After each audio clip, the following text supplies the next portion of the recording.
Olá, sejam muito bem-vindos, tudo ótimo. Deixa eu só dar uma olhadinha aqui, ver se está tudo certo aqui no YouTube.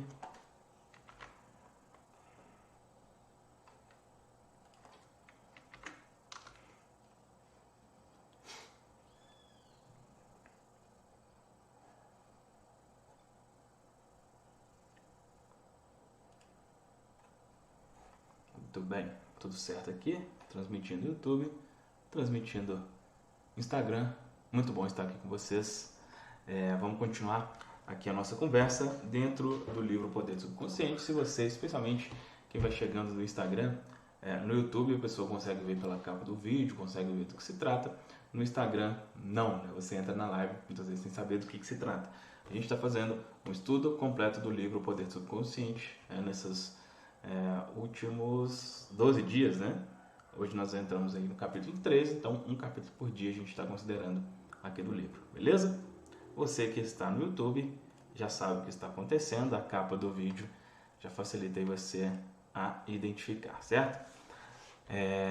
O pessoal no YouTube também está chegando, muito boa tarde, sejam bem-vindos. Então, continuando aqui a nossa conversa dentro do livro, hoje a gente vai considerar aqui o capítulo 13, né? Então, como que está acontecendo? Se você está chegando agora, não sabe exatamente como funciona. Eu leio alguns trechos aqui, né? Não é uma leitura do capítulo. Então, eu leio alguns trechos que é mais importante e a gente conversa dentro desses trechos.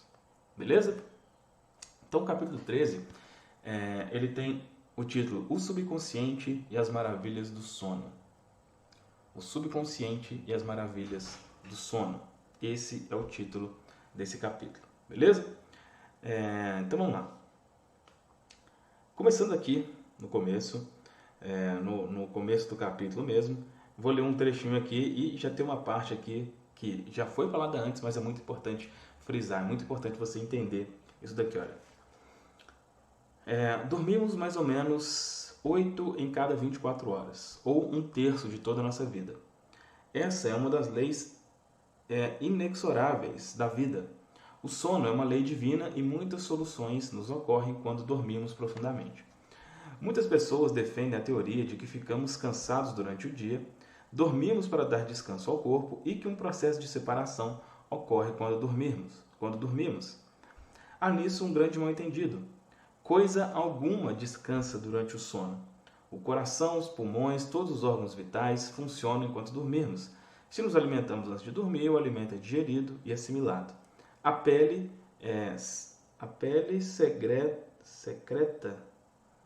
secreta suor, unhas e cabelos continuam a crescer e assim por diante. Aí a parte mais importante aqui para nós. De idêntica maneira, o subconsciente jamais descansa ou dorme. Ele está sempre ativo, controlando todas as nossas forças vitais. O processo de cura ocorre com maior rapidez enquanto dormimos, porque nesse caso não há interferência da mente consciente. Respostas notáveis nos são dadas enquanto dormimos. Vamos ver essa parte aqui, que é a principal desse início. O processo de cura ocorre com maior rapidez enquanto dormimos.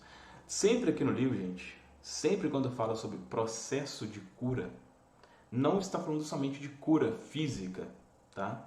Não, ele quer falar um processo de mudança de mentalidade. O que faz com que as coisas aconteçam, tanto uma cura física como algo externo, é uma mudança de mentalidade, uma mudança de crença. Então, quando ele fala o processo de cura, é uma mudança de crença. A gente pode colocar assim, uma mudança de crença ocorre com maior rapidez enquanto dormimos, porque nesse caso não há interferência da mente consciente. A gente conversou sobre isso no início aqui, né, no capítulo 1 e 2 do livro. Se você não pegou essa parte, sugiro que você comece lá do começo. O que acontece? Muitas vezes o que interfere, o que atrapalha muitas vezes a coisa de acontecer é exatamente a mente consciente, né? Tudo aqui no livro está relacionado a eu mudar a mentalidade, eu sentir que já é real uma coisa que eu ainda não vejo.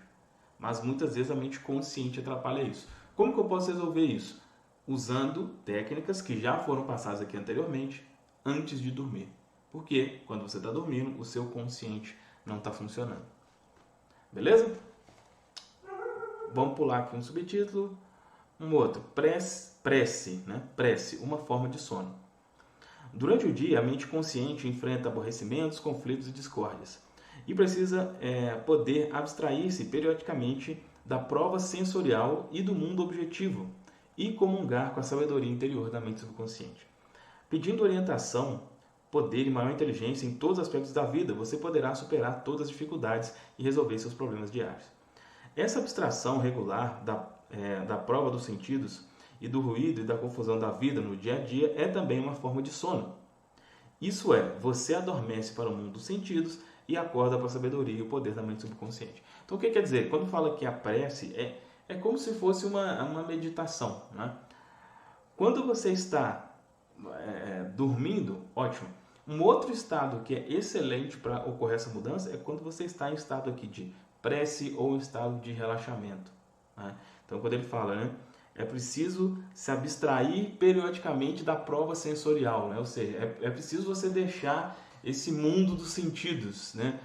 É preciso você parar um tempo durante o dia, parar de ver, parar de ouvir, parar de sentir e ficar ali só com você mesmo.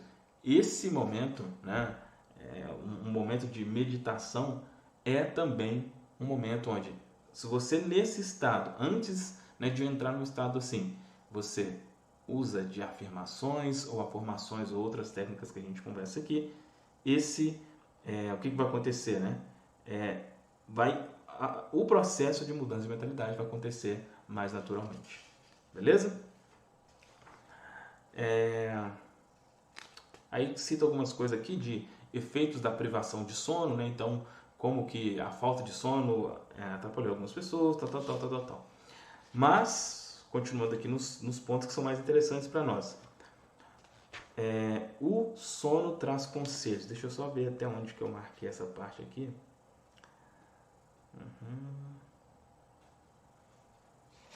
Tá. Beleza. Aqui, ó. O sono traz conselhos. Sandra, uma moça de Los Angeles, escuta frequentemente minhas palestras no rádio. Contou-me que lhe ofereceram um emprego na cidade de Nova York, ganhando 2 vezes o seu salário atual. Não conseguiu decidir-se se devia aceitá-lo ou não. O que ela fez? Antes de dormir, orou com as seguintes palavras: a inteligência criativa da minha mente subconsciente sabe o que é melhor para mim. Sua tendência é sempre voltada para a vida e me revelará qual a decisão acertada, que será melhor para mim e para todos os interessados. Agradeço pela resposta que sei que receberei. Repetiu essa prece simples como se fosse uma canção de ninar, enquanto mergulhava no sono. Pela manhã, teve uma persistente impressão de que não deveria aceitar o oferecimento. Recusou-o. Acontecimentos posteriores confirmaram-lhe a sabedoria interna. Poucos meses depois do oferecimento do emprego, aquela empresa foi à falência. A mente consciente podia estar certa no que interessava aos fatos objetivamente conhecidos. Já a faculdade intuitiva da mente subconsciente percebeu os problemas da empresa e aconselhou-a nesse sentido. Então, aqui mostra uma forma prática, né, já foi passado isso aqui, né, nos capítulos anteriores também, sobre isso de orientação. Né? Se eu estou na dúvida entre fazer algo ou não, você pode colocar, vamos dizer assim, jogar essa dúvida para o subconsciente aqui, o horário, né? Fala, enquanto mergulhava no sono. O que é isso? É naquele momento que você, sabe, quando você está ali na cama, mas você sabe que você já vai daqui a pouco dormir. São os momentos ideais para você fazer esse tipo de coisa. Um outro exemplo aqui, exemplo do próprio Joseph Murphy. Olha, a sabedoria da mente subconsciente pode nos instruir e proteger se oramos por ação correta antes de dormir. Há muitos anos, ofereceram-me um bem remunerado cargo no Extremo Oriente. Rezei da seguinte maneira, pedindo orientação e decisão certa. A inteligência infinita existente em mim sabe todas as coisas. A decisão certa me será revelada, dentro da ordem divina. Reconhecerei a resposta quando ela me for dada. Repeti muitas vezes essa prece simples, como se fosse uma canção de ninar, antes de adormecer. Na mesma noite, tive um sonho no qual um amigo me apareceu. Ele me mostrou um jornal e disse: leia essas manchetes, não vá. As manchetes relataram histórias de violência, agitação e guerra. E tudo isso aconteceu não muito tempo depois do país para o qual eu fora convidado. A mente subconsciente dispõe de sabedoria total, sabe de tudo. Falo-lhe frequentemente em uma voz que a mente consciente aceita imediatamente. No sonho que contei e que sem dúvida me salvou de uma situação de grande perigo, o subconsciente projetou seu aviso sobre o disfarce de uma pessoa em quem eu confiava e que respeitava. Para alguns, o aviso pode vir sob a forma da mãe, que lhe aparece em sonho. Ela lhe diz para não ir a tal lugar e dá a razão do aviso. Às vezes, o subconsciente avisa-nos durante as horas de vigília. Pensamos que ouvimos uma voz que lembra a da nossa mãe ou alguma pessoa amada.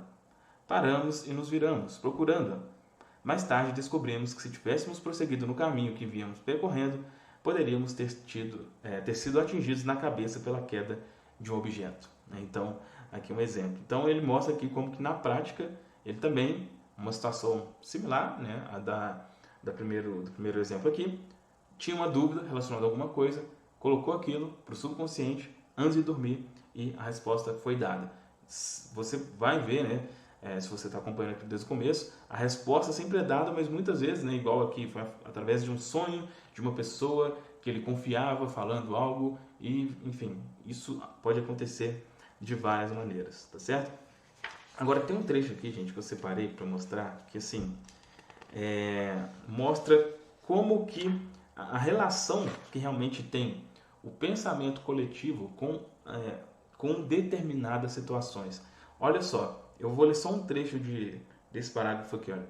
O futuro está em nossa mente subconsciente.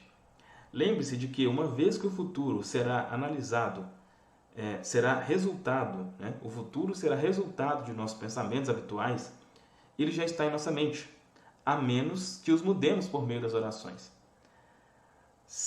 Aí quando fala orações, não necessariamente uma oração tradicional como a gente está acostumado. Oração no caso aqui, são pensamentos corretos. De igual maneira, olha só, o futuro do país está no subconsciente coletivo do povo. Vamos ver essa parte aqui de novo para você pegar essa ideia. Uma vez que o futuro será resultado de nossos pensamentos habituais, ele já está em nossa mente. Então, quando fala você cria o seu futuro, por quê? Você cria o seu futuro através daquilo que você pensa constantemente. Beleza.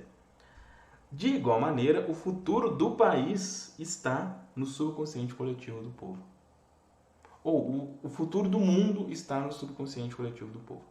Então, assim, quando acontece uma coisa como, né, essa questão que está acontecendo no momento, assim, cada pessoa tem uma explicação para isso. Uma fala que é mudança de era, outros falam que é o fim do mundo que está se aproximando, outras coisas. Mas, enfim, o inconsciente coletivo, sabe? Existe como se fosse assim, uma junção das mentes subconscientes. As mentes subconscientes de todo mundo é como se cada mente, vamos supor, né, que gerasse um pensamento padrão.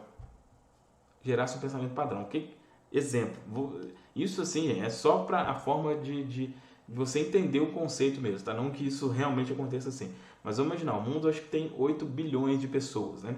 Vamos supor que dessas 8 bilhões de pessoas, 6 bilhões de pessoas acreditam que o mundo vai de mal a pior. Vamos supor que 6 bilhões. Então, essa é uma crença geral. Né? É uma crença que a maioria das pessoas tem ela. Quando existe uma crença que uma grande parte de pessoas, né, a maioria das pessoas tem essa crença se concretiza em escala global. Tá? Não é possível, vamos dizer assim, a mente de apenas uma pessoa fazer uma coisa como essa que a gente... Tá? A mente de uma pessoa vai criar uma guerra e tal. Não. Você consegue impactar mais diretamente a sua vida. Mas quando existe uma massa crítica, né, um número considerável de pessoas, isso impacta um todo. E isso, quando fala aqui relacionado a país, cara, tem muita diferença. Assim, por exemplo, o brasileiro, ele tem determinados padrões, ele tem um padrão de pensamento. É claro que alguns, não, tem pessoas que saem desse padrão, mas o brasileiro tem um padrão de pensamento. O americano tem um outro padrão de pensamento. Um outro padrão. Sabe? Por exemplo, o americano, no geral, o americano é um povo confiante. É um povo confiante, é um povo programado, meio que programado para prosperar na vida. Existe isso no subconsciente, no inconsciente coletivo do povo americano. Do povo brasileiro, é outro inconsciente coletivo. Já quando se fala em jeitinho brasileiro, isso é um inconsciente coletivo. Né? Então, o pensamento de várias pessoas juntando tem um efeito. Isso pode acontecer de forma negativa, como está acontecendo no momento, mas pode acontecer também de forma positiva. Se uma massa crítica de pessoas se juntarem para fazer um determinado tipo de oração, isso também tem um impacto positivo muito grande. Beleza? Então, para você ver que as coisas não são ao acaso, né? Definitivamente. Aí alguns exemplos aqui falando sobre o poder do subconsciente, especificamente na questão do sono.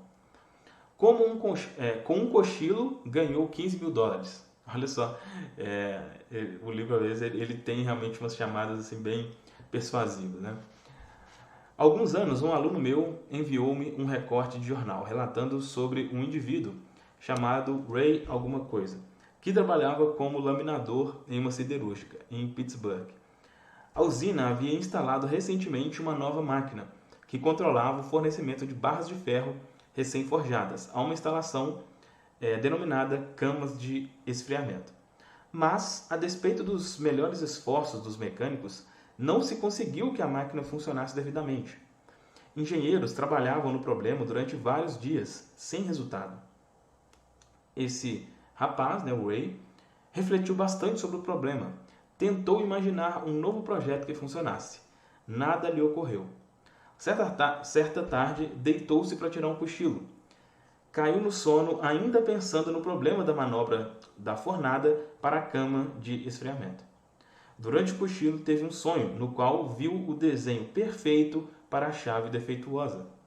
Ao acordar, fez um esboço do novo desenho, seguindo a orientação do sonho. Esse cochilo visionário rendeu a ele uma gratificação de $15 mil, o maior prêmio que a empresa já dera ao empregado por uma ideia. Bem interessante, né? Bem interessante. Aqui cita também de um escritor famoso, né? Peraí que eu voltei. Como a mente subconsciente trabalhou para um escritor famoso enquanto ele dormia. Em um de seus livros, Robert Louis dedica um capítulo inteiro à questão dos sonhos. Ele era uma pessoa que tinha sonhos extraordinariamente vívidos e cultivava o hábito de, todas as noites antes de dormir, dar instruções específicas à mente subconsciente. Pedia-lhe que inventasse histórias enquanto ele dormia. Se sua conta bancária estava com saldo baixo, por exemplo, o comando ao subconsciente era alguma coisa como: invente um bom e emocionante romance que seja aceito pelos editores e que me dê um bom dinheiro. A mente subconsciente respondia de forma magnífica. Aí ele conta: esses pequenos elfos, que coloca aqui, as inteligências e poderes do seu subconsciente, podem me contar uma história parte por parte, como se fosse um seriado, e me manter seu suposto criador, durante todo o tempo em total ignorância do lugar onde vão chegar. A parte do meu trabalho realizada enquanto estou acordado, ou seja, enquanto ele estava sabidamente consciente e desperto, não é, de modo nenhum, necessariamente minha, desde que tudo o que demonstra que os elfos, que ele falou aqui, que é os poderes